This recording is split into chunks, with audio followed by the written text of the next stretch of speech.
नमस्कार। Exam lesson YouTube channel पर आप सभी का एक बार फिर से हार्दिक स्वागत एवं अभिनंदन। आज के इस वीडियो में हम कक्षा 7 विषय संस्कृत के पंचम पाठ पंडिता रमाबाई का अध्ययन करेंगे। रुचिरा भाग 2 कक्षा 7 की जो पुस्तक है उसका 5वां पाठ है पंडिता रमाबाई। तो जानते हैं कौन थी पंडिता रमाबाई। स्त्री शिक्षा क्षेत्रे अग्रगण्या पंडिता रमाबाई 1858 तमे ख्रीष्टाब्दे जन्म अलभत की स्त्री शिक्षा में अग्रगण्या अग्रिम पंक्ति में गिनी जाने वाली सबसे आगे गिनी जाने वाली पंडिता रमाबाई का जन्म 1858 ईस्वी में तमे ख्रीष्टाब्दे, यहाँ तात्पर्य क्या है, ईस्वी में हुआ। तो पंडिता रमाबाई का जन्म 1858 ईस्वी में हुआ। तस्याः पिता, उनके पिता अनंत शास्त्री डोंगरे, पिता का नाम क्या था, अनंत शास्त्री डोंगरे। माता च लक्ष्मीबाई आस्ताम, और माता का नाम लक्ष्मीबाई था। तस्मिन् काले स्त्री शिक्षायाः स्थितिः चिंतनीया आसीत्। तस्मिन् काले, उनके समय में, स्त्री शिक्षायाः स्त्रियों की शिक्षा, महिलाओं की शिक्षा की स्थिति चिंतनीया आसीत्, एक चिंतनीय स्थिति थी, उनकी दयनीय स्थिति थी। स्त्रीणां कृते संस्कृत शिक्षणं प्रायः प्रचलितं न आसीत्। स्त्रीणां कृते, महिलाओं के लिए, संस्कृत शिक्षणं, संस्कृत का शिक्षण, संस्कृत का अध्ययन, प्रायः प्रचलितम न आसीत्, प्रायः प्रचलित नहीं था। अर्थात महिलाओं को संस्कृत की शिक्षा दी जाए ऐसा कोई प्रबंध नहीं था। परंतु डोंगरे रूढ़िबद्धां धारणां परित्यज्य, डोंगरे कौन, अनंत शास्त्री डोंगरे ने रूढ़िबद्धां, जो रूढ़िवादी परंपराएं हैं, रूढ़िवादी परंपराएं क्या होती हैं, जो प्राचीन काल से चली आ रही परंपराएं हैं, उन धारणाओं को परित्यज्य, त्याग करके, स्वपत्नीं संस्कृतम अध्यापयत, अपनी पत्नी को संस्कृत की शिक्षा दी, अपनी पत्नी को संस्कृत पढ़ाई। और उनकी पत्नी का नाम क्या था, लक्ष्मीबाई। एतदर्थम, इसलिए, सह समाजस्य प्रतारणम अपि असहत, इसलिए उन्होंने समाज की प्रतारणम, ताड़ना भी असहत, सही। प्रतारणम क्या होती है, ताड़ना, किसी के द्वारा प्रताड़ित करना, वो क्या होता है, प्रतारणम। कालक्रमेण रमायाः पिता विपन्नः संजातः, कालक्रमेण, समय के अनुसार या समय बीत जाने पर, रमायाः पिता, रमा के पिता, विपन्नः संजातः, गरीब हो गए। संजाता मतलब हो गए, विपन्ना मतलब गरीब। क्या हुआ कि समय बीत जाने पर या समय अनुसार उनके पिता, रमा के पिता क्या हो गए, गरीब हो गए। तस्याः पितरौ ज्येष्ठा भगिनी च दुर्भिक्ष पीड़िता दिवंगताः, तस्याः, उसके, किसके, पंडिता रमाबाई के, पितरौ, पितरौ से मतलब क्या है, माता पिता। ये समास होने के बाद शब्द बन जाता है पितरौ, तो दोनों का अर्थ, यहाँ इसका अर्थ क्या है, माता पिता। ज्येष्ठा भगिनी च, और ज्येष्ठा भगिनी, बड़ी बहन, दुर्भिक्ष पीड़िता दिवंगता, दुर्भिक्ष पीड़िता मतलब अकाल से पीड़ित, दिवंगता मतलब स्वर्ग को प्राप्त हो गई। क्या हुआ कि इनके पिता इतने गरीब हो गए, समय बीत जाने पर इनके पिता, इनकी बड़ी बहन, माता पिता और बड़ी बहन क्या हो गए, अकाल से पीड़ित होकर के मृत्यु को प्राप्त हो गए, अर्थात स्वर्ग को प्राप्त हो गए। तदंतरम, उसके बाद रमा जो है वो स्वज्येष्ठ भ्राता सह, अपने बड़े भाई के साथ, पदभ्याम, पैदल ही, समग्रम भारतम, संपूर्ण भारत में, अभ्रमत, घूमी, उन्होंने पैदल ही संपूर्ण भारत का भ्रमण किया।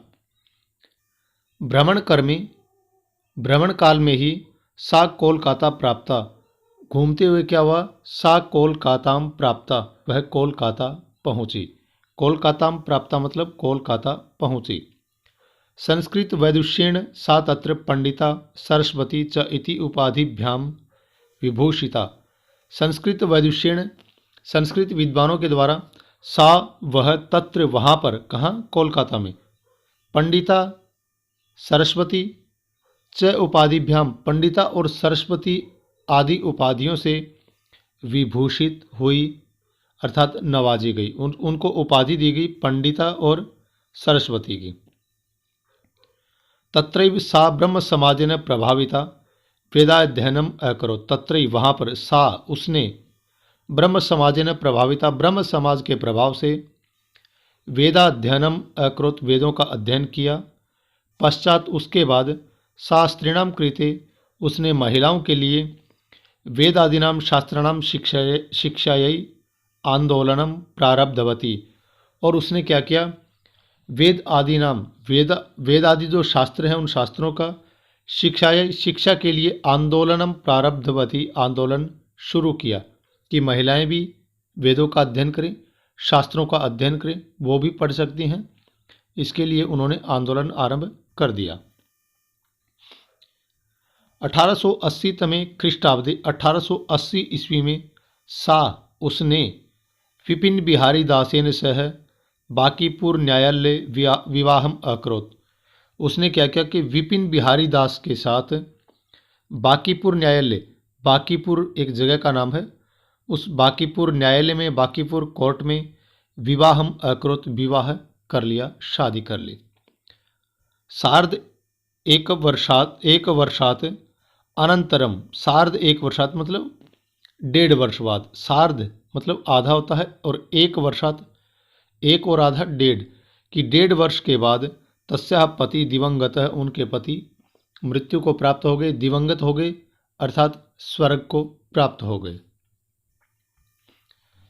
तदंतरम उसके बाद सा वह पुत्र्या मनोरमया सह अपनी पुत्री मनोरमा के साथ जन्मभूमि अपनी जन्मभूमि महाराष्ट्रम प्रत्यागच्छत महाराष्ट्र में लौट गई। क्या हुआ कि जब उनके पति मर गए तो उन्होंने अपनी पुत्री मनोरमा के साथ वो क्या हुआ अपनी जन्मभूमि महाराष्ट्र लौट आई। प्रत्यागच्छत मतलब लौट आई। नारीणाम समामनाय नारी शिक्षा के लिए, नारी का सम्मान के लिए, शिक्षाए च और शिक्षा के लिए सा वह स्वकीयम जीवनम अर्पितवती। उसने अपना स्वकीयम मतलब अपना जीवनम जीवन अर्पितवती अर्पित कर दिया कि नारी के समुचित सम्मान और शिक्षा के लिए उसने अपना जीवन लगा दिया, अपना जीवन अर्पित कर दिया। हंटर शिक्षा आयोगस्य समक्षम नारी शिक्षा विषय सा स्वमतम प्रस्तुतवती। हंटर शिक्षा आयोग एक शिक्षा के क्षेत्र में एक आयोग बना था, एक कमीशन बना था, हंटर शिक्षा आयोग। 1882 ईस्वी में ये आयोग बना था और नाम इसका इसलिए है क्योंकि इस आयोग के जो अध्यक्ष थे वो थे विलियम विल्सन हंटर। और इस आयोग का जो मुख्य उद्देश्य था वो क्या था कि शिक्षा के क्षेत्र में कितनी प्रगति हुई है तथा उसके सुझाव देना, ये इसका मुख्य उद्देश्य था। तो 1882 ईस्वी में जो हंटर शिक्षा आयोग बना था उस आयोग के समक्ष, उस आयोग के सामने नारी शिक्षा के विषय में सा उसने स्वमतम प्रस्तुतवती अपना मत प्रस्तुत किया। सा उच्च शिक्षार्थम वह उच्च शिक्षा के लिए इंग्लैंड देशम गतवती इंग्लैंड देश भी गई।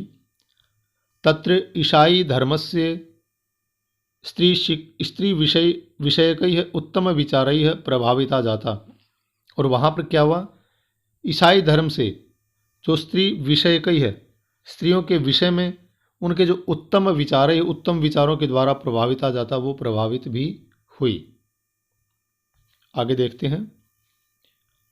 इंग्लैंड देश से रमाबाई अमेरिका देशम अगच्छत। रमाबाई अमेरिका देश भी गई। तत्र वहाँ सा उसने भारतस्य विधवा स्त्रीणाम सहायतार्थम अर्थ संचयम अकरोत्। और वहाँ उन्होंने क्या किया, भारत की विधवा स्त्रियों की सहायता के लिए अर्थ संचयम अकरोत, धन संचय किया, धन भी इकट्ठा किया, ताकि जो विधवा स्त्रियां हैं उनकी सहायता की जा सके। भारतम प्रत्यागत्य, भारत लौटकर, मुंबई नगर में उसने शारदा सदनम स्थापयत, शारदा सदन की स्थापना की। कहाँ पर की? मुंबई नगर में। अस्मिन् आश्रमे निस्सहायाः स्त्रियः निवसन्ति स्म, अस्मिन् आश्रमे, इस आश्रम में, कौन से में? शारदा सदन में। निस्सहायाः, निसहाय स्त्रियां अर्थात जिनकी कोई सहायता नहीं करता उसको बोलते हैं निस्सहाय।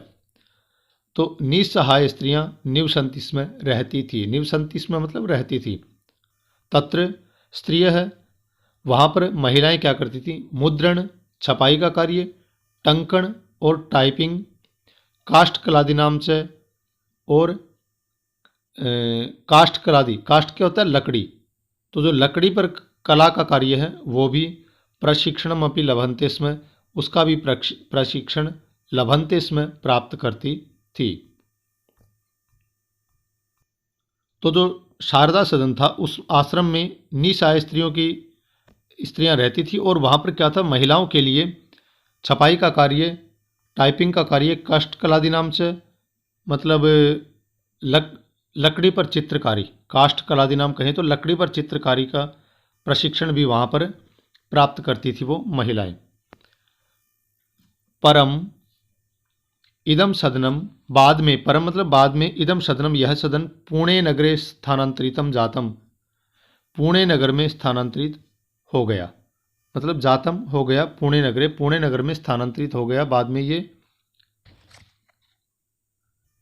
ततः पुणे नगर से समीपे, उसके बाद पुणे नगर के समीप केडगांव स्थाने, केडगांव स्थान में मुक्ति मिशन नाम संस्थानम तया स्थापितम। और क्या हुआ बाद में? पुणे नगर में मुक्ति मिशन नाम संस्थान में इसको, वहाँ पर ये स्थापित हो गई ये संस्था। मतलब ये जो शारदा सदन है उसको बाद में पुणे नगर के समीप केडगांव नामक स्थान पर मुक्ति मिशन नामक संस्थान द्वारा उसको वहाँ पर स्थापित किया गया। ठीक है, ये शारदा सदन पहले मुंबई नगर में था, फिर बाद में पुणे नगर के पास में केडगांव में मुक्ति मिशन नामक संस्था के द्वारा वहाँ पर इसको स्थापित कर दिया गया। अत्र, यह अधुना अपि, आज भी, अब भी, निराश्रिताः स्त्रियः ससम्मानम जीवनम यापयन्ति, निराश्रित महिलाएं जिनका कोई सहारा नहीं है, ऐसी महिलाएं आज भी ससम्मान वहाँ पर जीवन यापन करती हैं, अपना जीवन बिताती हैं। आगे देखिए, 1922 तमे ख्रीष्टाब्दे, 1922 ईस्वी में, ये तमे ख्रीष्टाब्दे मतलब 1922 ईस्वी में रमाबाई महोदयायाः निधनम अभवत्, रमाबाई महोदया का निधन हो गया।